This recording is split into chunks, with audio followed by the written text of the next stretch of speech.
Is that a big glass of wine? A big glass of wine. Thank you. This is gin and tonic. No, Oh, Lisa. Hi, Skip. How are you? Neighbor. Got a nice picture for you. Directly, boy. See that? Thank you very much. That one's for Skip and Gabby. That's Rufus on the beach in Eastbourne today. Separate computers. No, they're in separate rooms. Hello. Give it. I might hang on to yours. What? I think I'm on mute. You're on mute. I don't think you are. I can hear you. Nice cat, Angelo.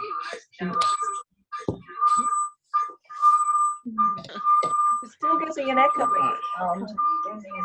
No, it worked out. Skip. Harry.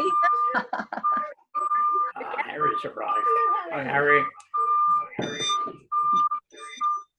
Guys, Jude. Wow. Got the trouble. Hey, Jim.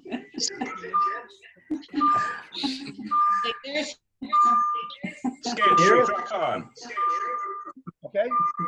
Jerry. Gary, it looks like you're having so much fun. Hi, Mike. Okay, I am just about to mute everybody. Please do. So, okay, welcome everybody. Welcome to, we've got people here from the UK. Give us a wave if you're in the UK. We have got people here from Ireland. Have we got anyone here from Ireland? We have got the Netherlands. Give us a wave in the Netherlands. Have we got Portugal? Have we got Greece? Have we got Cyprus? Have we got the United States of America? Fabulous. Okay, so before we kick off, just a couple of things for those of you who don't spend half of your lives on Zoom at the moment. I have currently muted everybody.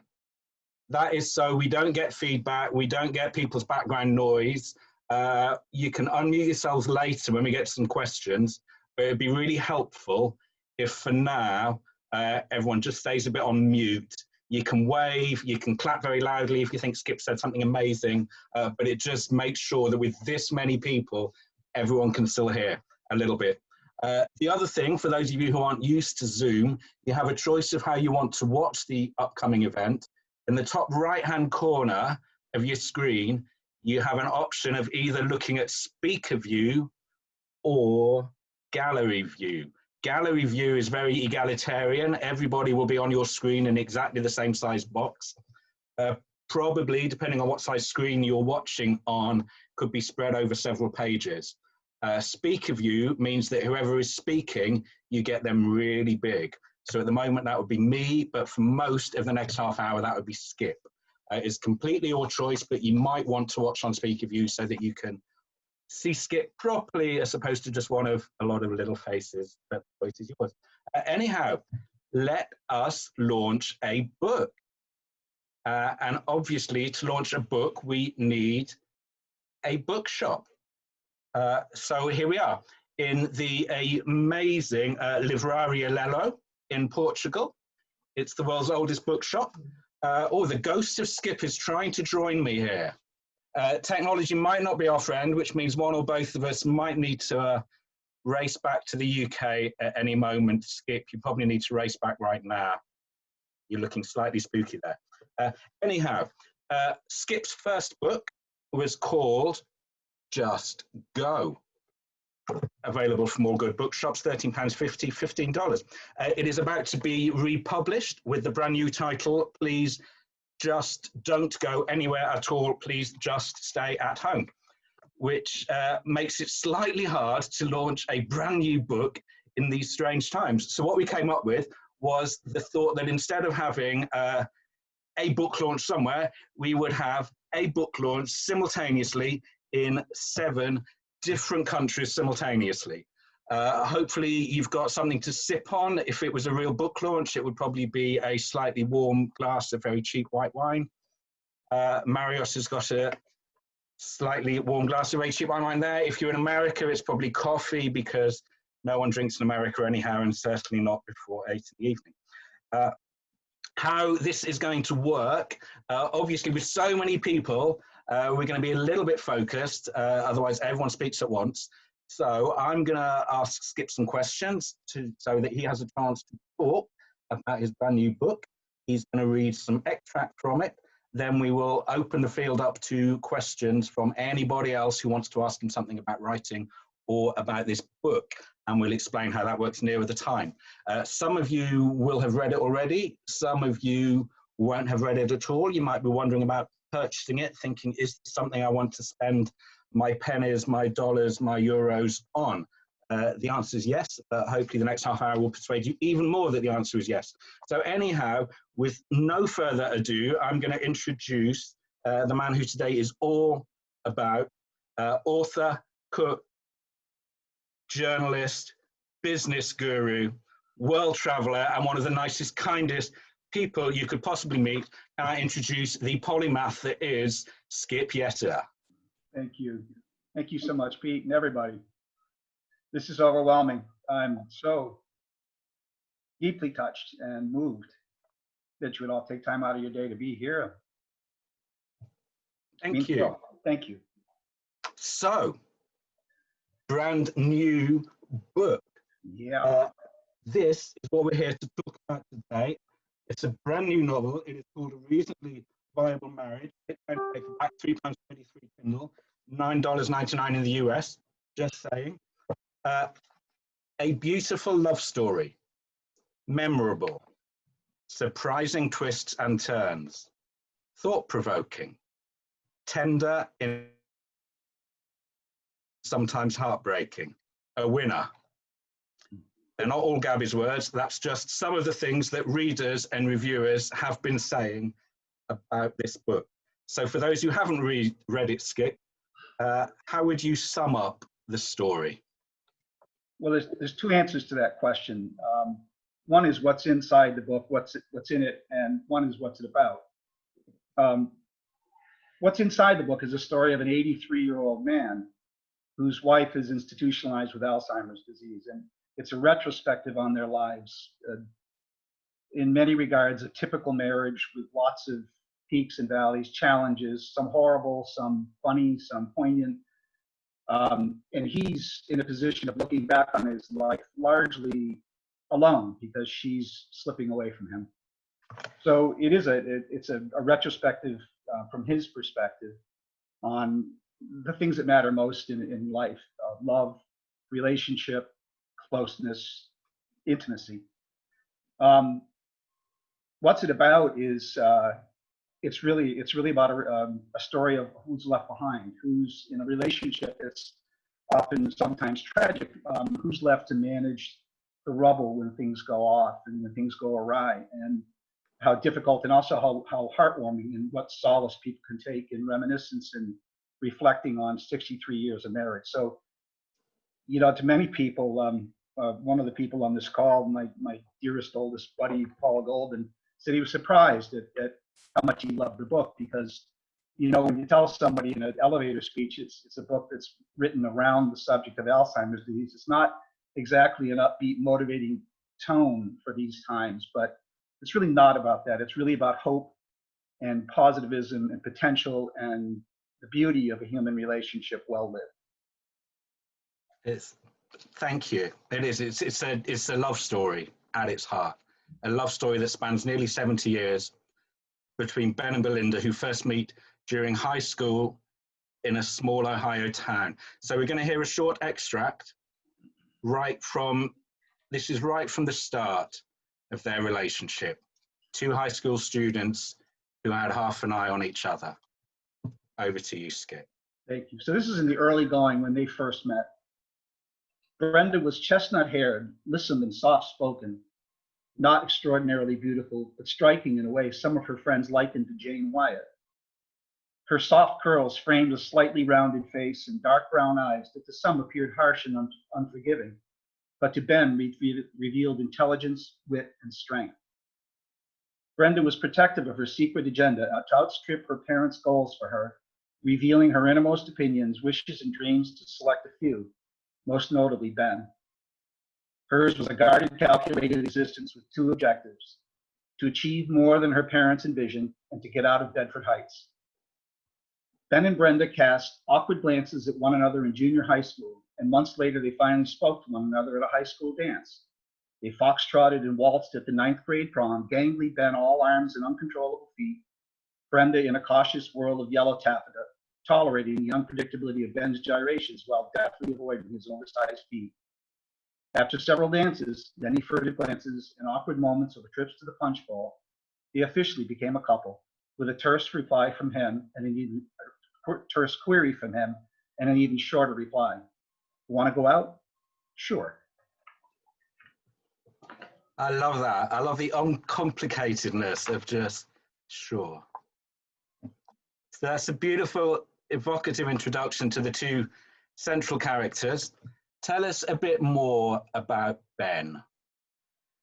Well, Ben was the quintessential Midwestern, hard scrabble, seat of the pants, solid upbringing guy. He was every young woman's parents' dream come true, and you would think that he was intelligent, had incredible integrity, he had potential drive, he was a scout, he carried a job, he just was a multi-talented, multifaceted, fine young man.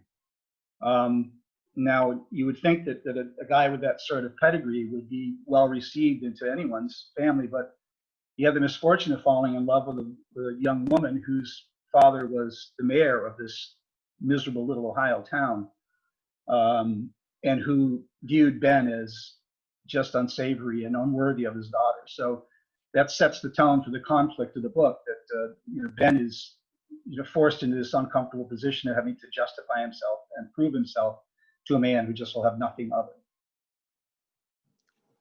So he's the boy from hard-working roots, the loving, supportive parents, the compassion for those with less and with fewer chances than he does, the learning to leave the cut and thrust of the corporate ladder behind and live in the moment, the love of oysters.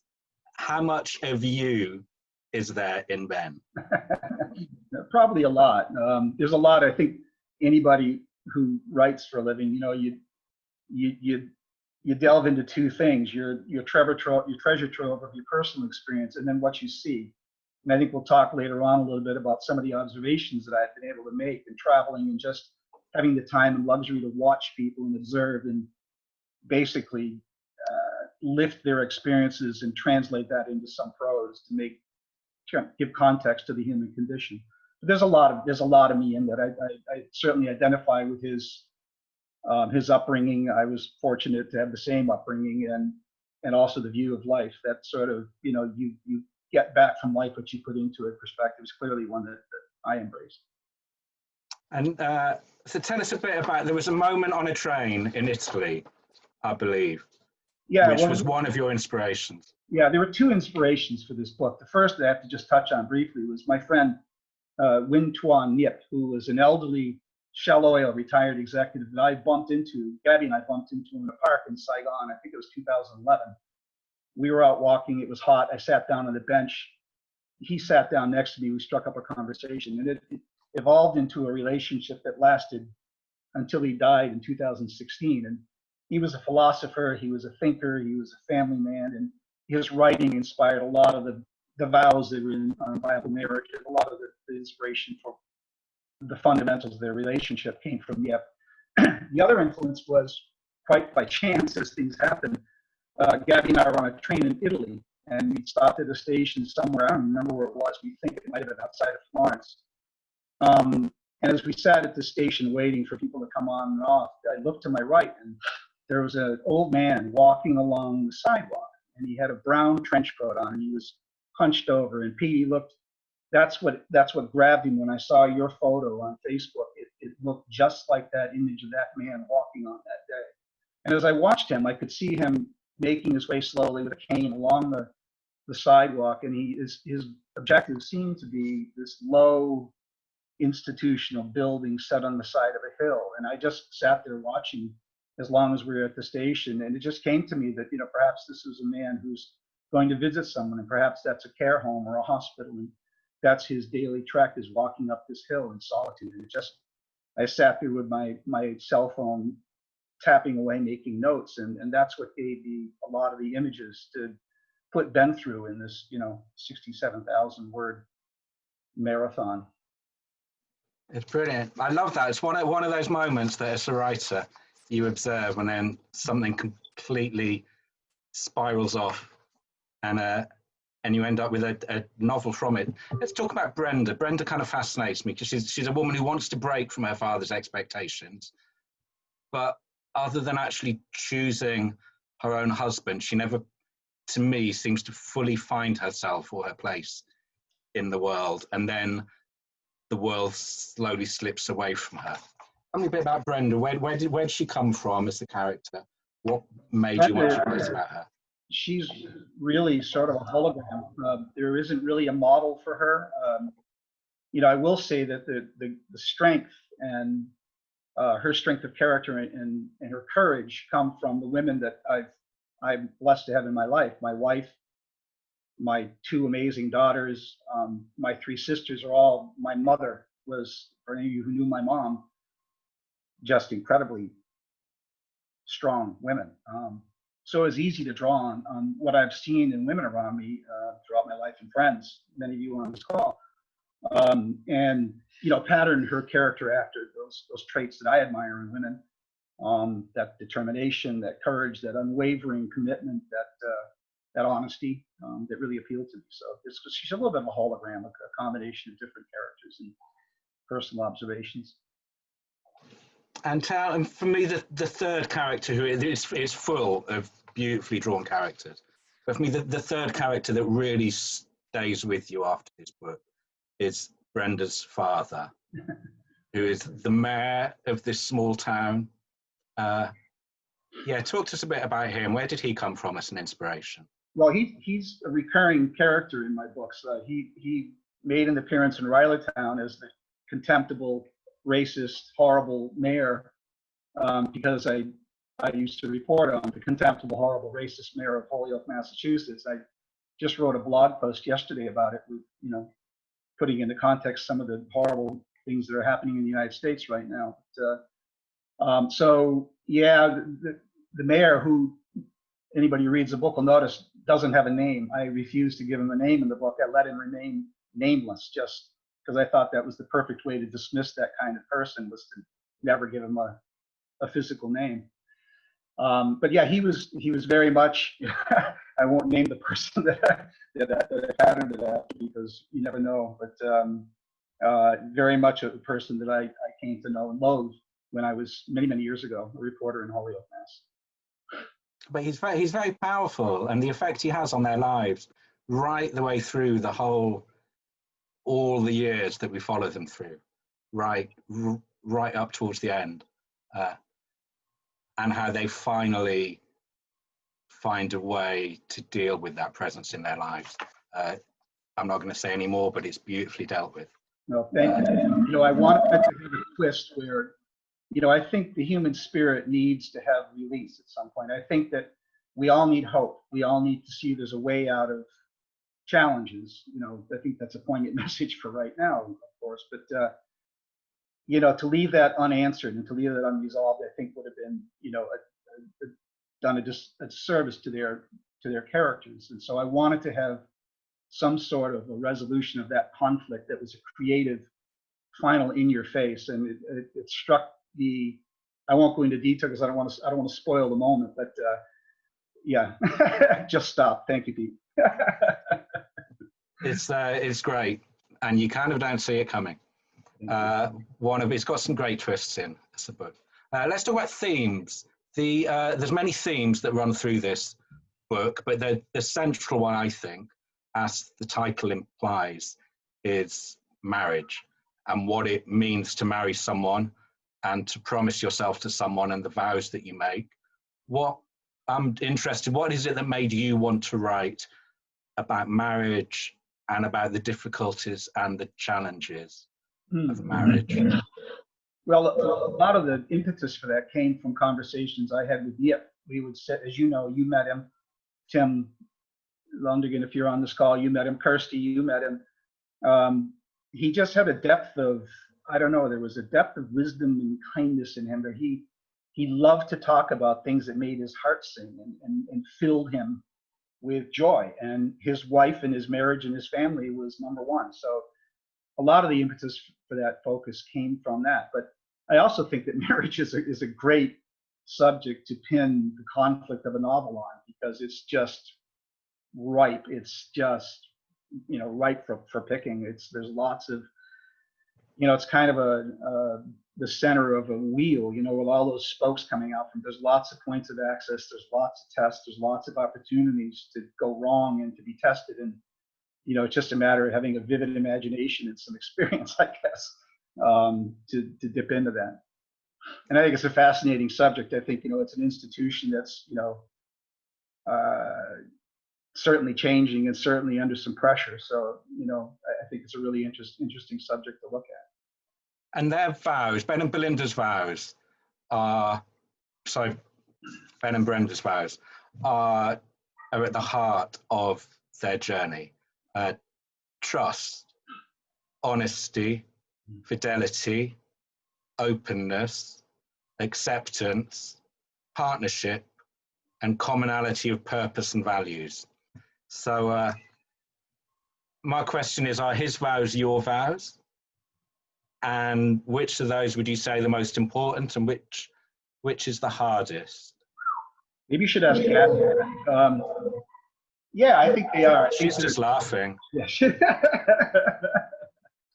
No, it's, I think they're all guiding principles that, go beyond a marriage. Even I think a strong interpersonal relationship would do well to live by that credo. But yeah, I do. I think that those are all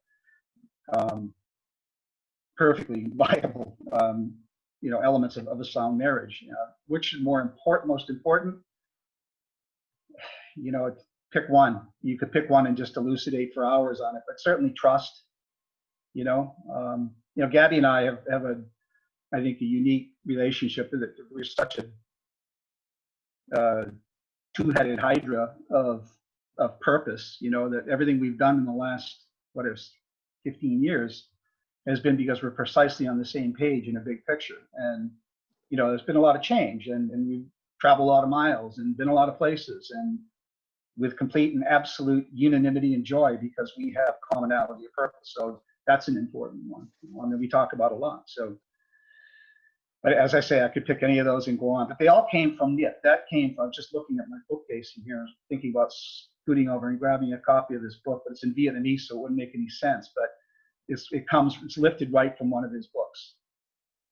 And talk to us a bit about loss, because I would say that the second main theme that runs through it is loss, and loss of family and identity, loss of reputation for some characters, loss of roots. There's a loss at the heart of their marriage that sets them off on a different course and is challenging for them. And then this slow loss of memory and loss of identity and loss of the person that you love with Alzheimer's that comes towards the end of their lives, but is woven through the whole book. We keep coming back to us. So why loss? It's a beautiful exploration, very moving exploration of loss. Thank you.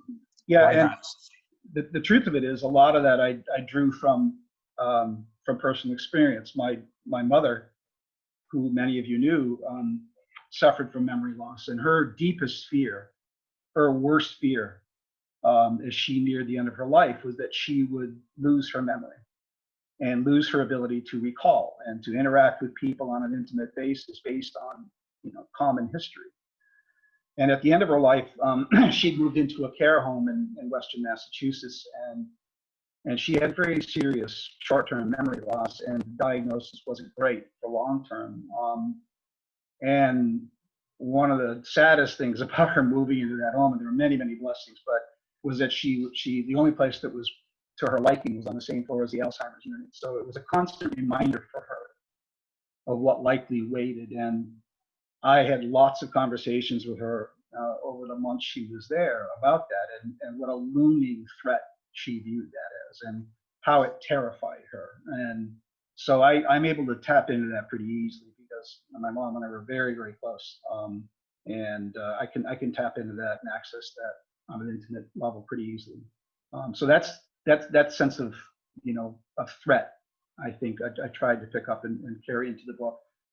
As for loss, we've all had our experiences. It's a human condition. It's unavailable. So I think, what's interesting about loss is how you deal with it. And I've learned a lot watching people respond to tragedy and participating in it, sometimes directly, sometimes indirectly. And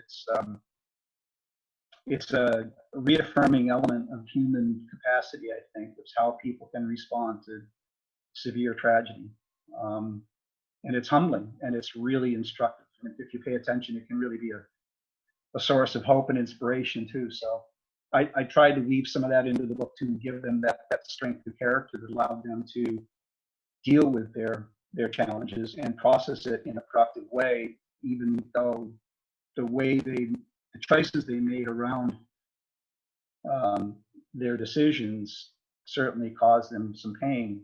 At the end of the day, they came out of it, with commonality of purpose. So I think that sort of cyclical nature of, if you start with the fundamental of a relationship built on those principles, no matter what happens, if you remain true to those principles, you can come out of it as they did, in a positive manner. And they do, and it's beautiful where you take them to. We see this young couple for whom everything is about the future and dreams and possibilities, and then they get very much stuck in the past, and a past that they can't move on from, until they reach a point where they can just be and enjoy being in the present. And then Alzheimer's comes crashing in, and the present is the only thing that exists. The past is no longer there. The future isn't, because every day looks the same, and they're just in the everyday. It's beautifully done. We're going to hear another excerpt, I think. So this is from later in the book. This is when Ben and Brenda have moved to New Mexico, and a trip to the mall one day leads, well, let's hear where it leads. Skip. Yeah, well, they'd had to make a trip to the mall to buy some supplies, and this was when Brenda was in the throes of Alzheimer's, and she was slipping away quickly. And they went into the mall, and he left her alone in an aisle for a bit to get some help with something. Came back, and she was gone. He rose to his tiptoes to search for Brenda, for a glimpse of her hair, her brown jacket. He sniffed the air for a whiff of the Shalimar perfume he had dabbed behind her ears before they left the house. Detecting no sight of her, Ben picked up his pace, breathing rhythmically to remain calm, yet beginning to pant from concern and from the exertion. He pivoted his head, hawk-like and anxious, but saw only strangers, vague shells of humans whose presence conspired to hide her from his longing view. He moved faster, crossing the corridor and peering into shops, spinning and whirling in growing desperation, anxiety, and guilt. Not again, he said aloud, the fear of loss overwhelming him as it did that summer afternoon so many years before. Please, not Brenda, too. He rounded a corner, beads of sweat collecting on his forehead, when he spied her across the hall at a movie theater ticket booth. Even from a distance, he could see she was agitated, gesturing and speaking harshly to the baffled clerk. He dabbed at the sweat on his face with a handkerchief, approaching quietly so he could hear Brenda's voice without frightening her. She held a sheaf of documents in her right hand, waving them before the young woman, scolding her. The look on the young woman's face spoke to the depth of the uncomfortable situation. Will this help? Can't this suffice? For God's sake, you stupid girl, don't you know how to do your job? Brenda shouted at the rattled clerk, who clearly was ill-prepared to deal with an agitated, confused woman attempting to buy a movie ticket using an unexpired bus pass and a wad of retail shop receipts. Ben looked beyond Brenda's shoulder at the poster on the wall behind the counter that promoted the day's feature. Still Alice. He approached Brenda from behind, catching her elbow and turning him to face him and away from the clerk. He smiled at Brenda to calm her and turned his attention to the clerk. "I'm very sorry, my dear," he said to the woman, "but my wife seems to have forgotten we've already seen this movie," he said with a wan smile. "Fact is, we may be starring in it." Beautiful. And just one of those moments that really just encapture the love between them and the difficulty of trying to live in the moment and trying to live day by day with this awful disease that just changes their situation and challenges them. I could ask you questions for a long, long time, but we have got 49 other people here, some of whom I am sure will be dying to ask you a question, maybe about your writing process, maybe about the choice of things that you write about, maybe about the book itself. If you've read the book, then just be aware of spoilers, please. There are twists that happen in the middle of it. There's twists that happen at the end. So please try not to give away anything that you think or that you can tell we've carefully skirted around. So there's a lot of people here. How we would like to try and make this work. If you, at the bottom of your screen, there is a thing that says participants. If you click on that, then that will bring on the kind of the right of your screen a whole list of all the amazing people who are here today. But right at the bottom of that, there should be an option that says raise hand. So if you've got a question, if you click on that, then I know that you're dying to ask something. I'll bring you in, I'll unmute you, and we'll do it that way, okay? If it all goes wrong, I've got a long list of questions. But let's see who else might like to ask you something. Who's got something for Skip?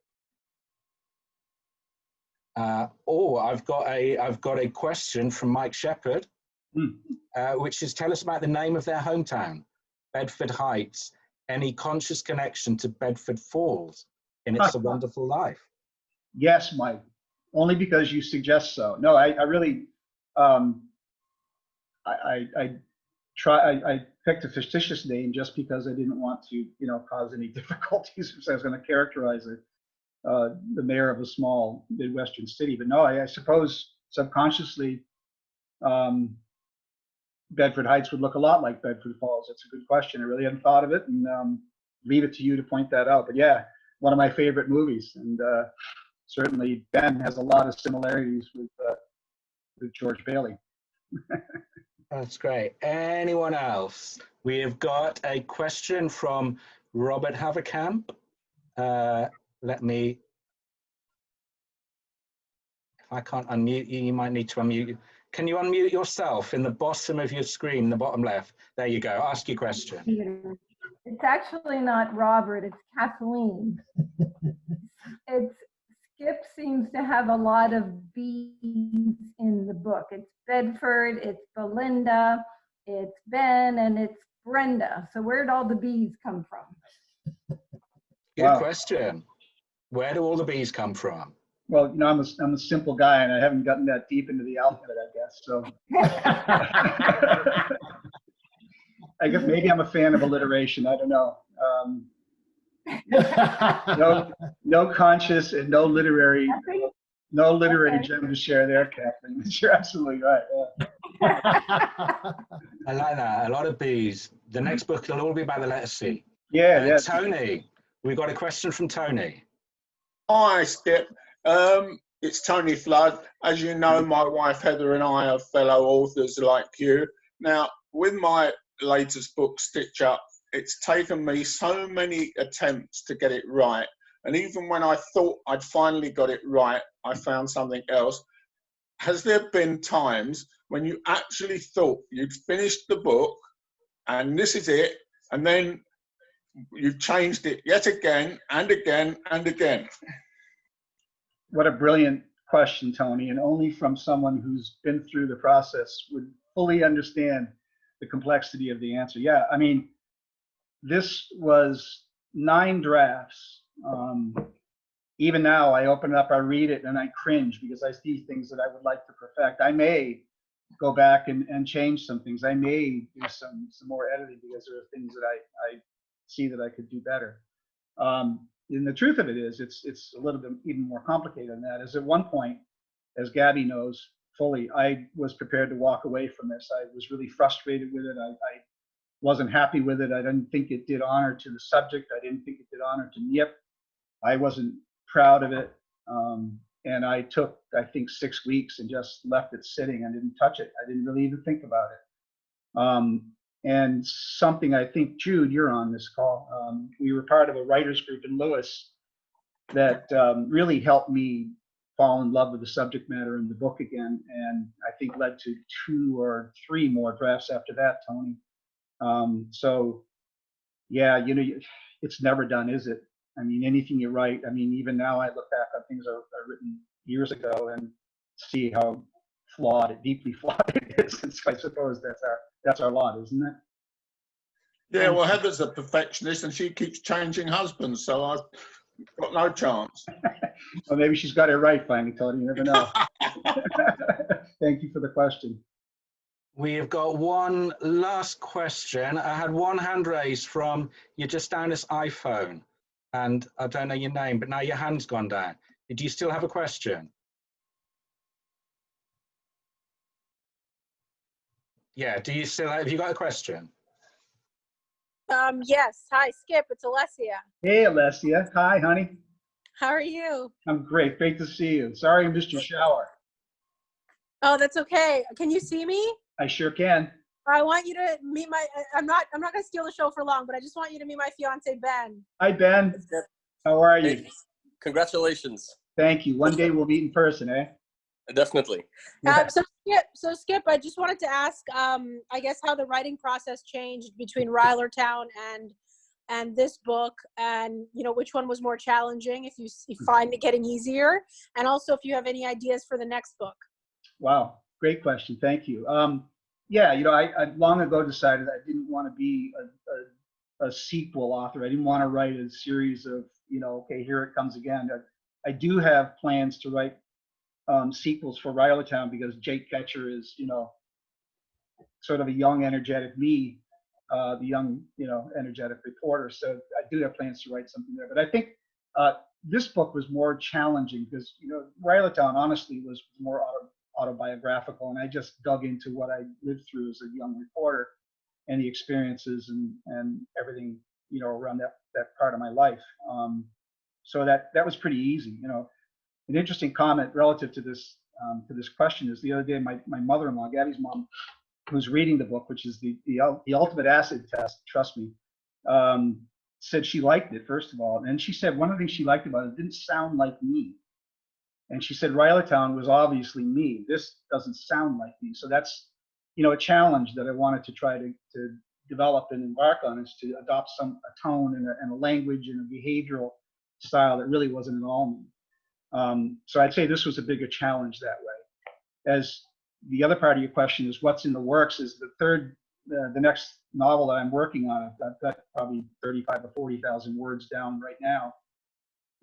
Is something, once again, completely different, a very offbeat, bizarre character. I don't know where this idea came from, but it's going to be a story of a young man growing up on the outskirts of Boston, who is a child prodigy bassoon player and plays with the Boston Symphony Orchestra and lives this bizarre life. So it's going to be a book just about this strange character, just an unthinkable life, and it's also a stab at some pretty funny stuff, some humor. So there'll be a completely different pitch. Brilliant. And we got time for one final question. We're going to Abby and Chris. Abby and Chris, if you can, yeah, you're unmuted. Off you go. Hi, Skip. Congratulations. Thanks, Abby. Hi, Chris. No hat? Huh? No hat? No, today it's too warm. Yeah, I've run out of hats.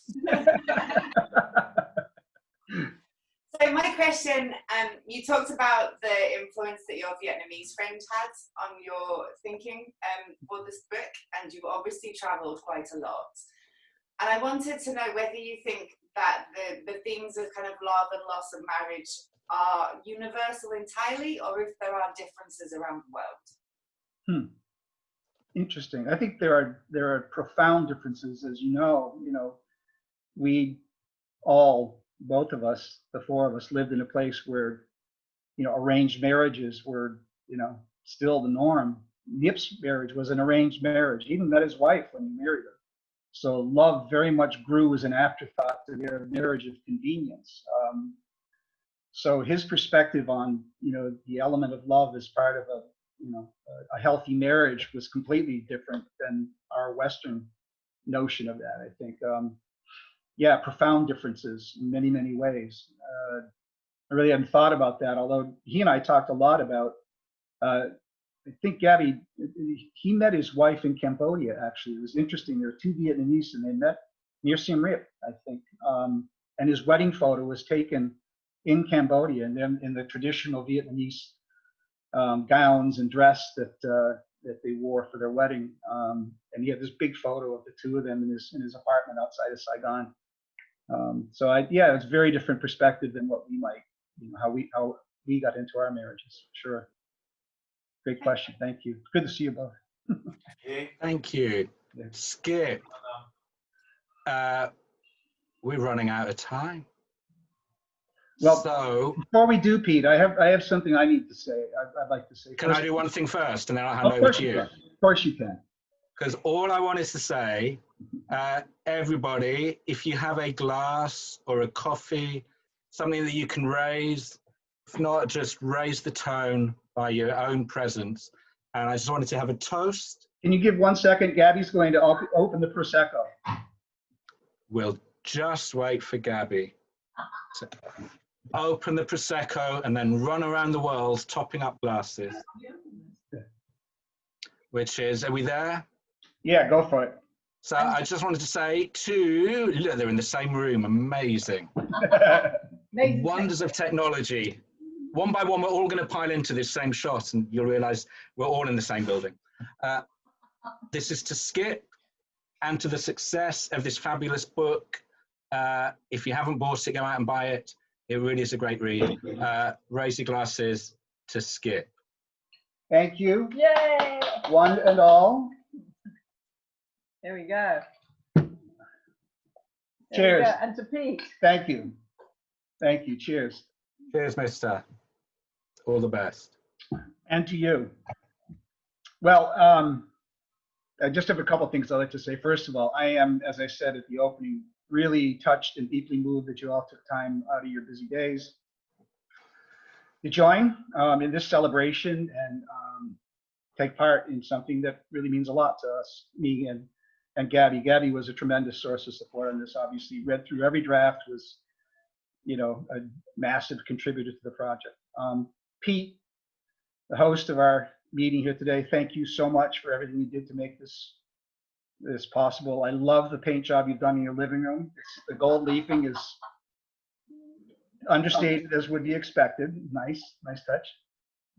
And Sue, if you're still on this call, Sue, Pete took the photo, by the way, for the cover of the book. I asked him if he'd mind if I borrowed it, and he said, of course, have at it. The design for the cover was done by Sue Timpson, who I believe is still on this call, and did just a fabulous job of merging text with image. And I've gotten so many compliments about the cover, and boy, that's what sells books. Partly, the other is purchasing. So I have a favor to ask, and this isn't for me.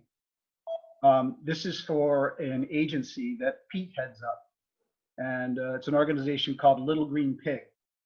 And what it does is it invests in young, aspiring writers and gives them voice that they otherwise might not have, teaches them and shares with them the joy of writing and promotes the art in just an incredible way.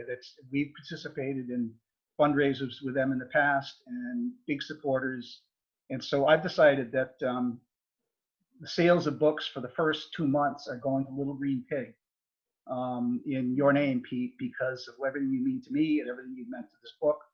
and because I believe in your organization. So promote this book, Amazing. please. Promote this book and help it sell and help this organization that really needs your funds and really needs support to continue to do its amazing work. Every bit of profits that we get from this book is going to Little Green Pig for the month of May and June. So please let it rip and do what you can to help make Pete's organization continue its wonderful work. And thank you all for coming, and I love you all, and it really means a lot to have you here. Thank you. Enjoy. So I guess we're heading off now. No, we're not. We're not going anywhere. Happy congratulations. Congrats. Bye-bye. Congrats, Skip. Thank you. Great to see you. Bye. Cheers. Bye, Skip. Bye-bye. See you. Bye, everyone. Bye, Abby and Chris. Way to go, Skip. Bravo, Skip. Oh, Ryder. Meet it. Bye, guys. For young ones, 40-minute ones. Hey, you two. Hey, you two. Yay. Well done, Gabby, on being the inspiration behind your husband's book. All the way. Bye. California. To the toilet, maybe? What was that? So where's Skip gone? I said to the toilet, maybe. Where did you go? He left. He's gone. He's gone to get a drink. Emily. Hey, Sally and Anthony. Emily. Yeah, everybody saying goodbye. Hi, John. Well, because you waved. I thought we were done. Oh, shit. Lola. Oh, Lola. Skip, you've got dogs to talk to. Hey. There they are. There we are. Hey, old guy, how's it going? Oh, look at everybody's there. Emily, John.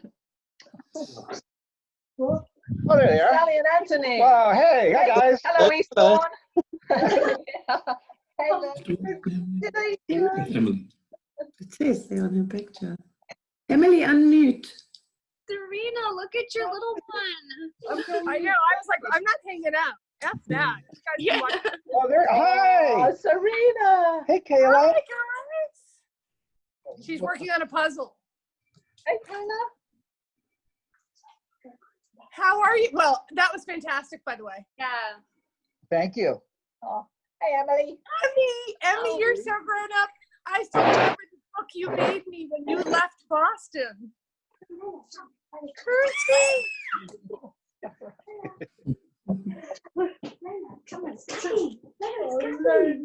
Is that what's Lola doing? Lola. Where's Lola? Oh, it's a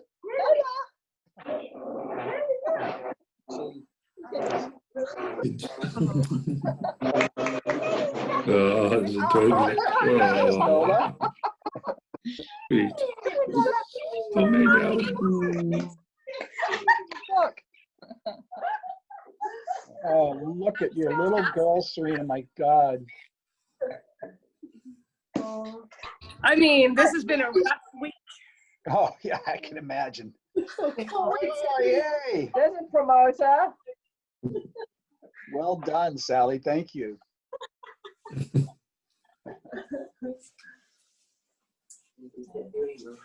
Oh, and Emily in LA. Yeah, you got your copy. Thanks, honey. You better order one. I tried all day to print out a picture of the book, but I couldn't. Sorry, Skip. That's all right. Hey, Francie.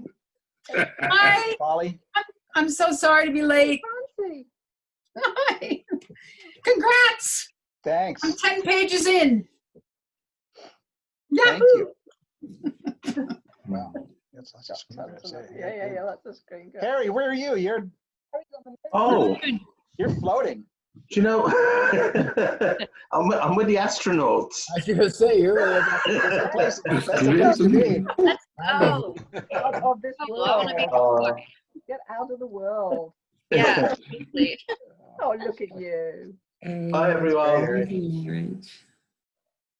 I don't know why the bookshop background didn't work on my laptop, Pete, but it was glorious. It was just your skin. There were no eyes, teeth, nothing. It was really weird. Yeah, I thought it was kind It's of an probably improvement myself, processor. but no one else said that, so. Send it to me. I want to know about it. God knows I need a new background too. Oh, it's easy to get Did I background. miss you talking about your book? I think you did. Did you just dial in? Just. Yeah. Yeah. She's just rocked up. Sorry. No, it's a good job we kept it open. We just said, Maybe you haven't yet. I had another Zoom that I had to get out of. So I'm Tell us sorry. all about it, Francie. No, That would be No. comfortable. it's about other personal historians you don't need to know. Oh, rats.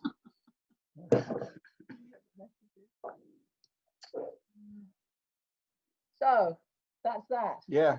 I guess we've got a dinner now. cool. Do you wanna- Thanks, everybody. Pete, thanks again for everything. Really appreciate it. That was a lot of fun. Stay It's a on. total pleasure. You got a couple of messages in the chat. I don't know if you've noticed. No, let's see. Yeah, I Click put on- that. If Yeah. you click on chat, you've just got a couple of congratulations. Yep, I've got them all. Oh, yeah, John Yeah. put in. Who's the guy in the corner? Just wouldn't want you to miss out on a bit of love. Oh, so Yeah. Phil sent a link to Little Green Pig. Oh, good. That's so cool. Excellent. We love Philip. Yeah. Oh, yeah. Okay. very good. Amazing. Cool. Great. So there. All right. So there, See you, everybody. congratulations. Cheers. Thank Bye, you. guys. Good Cheers, everybody. Thanks You again. are now we're really See you later. good. Bye. Good. Bye.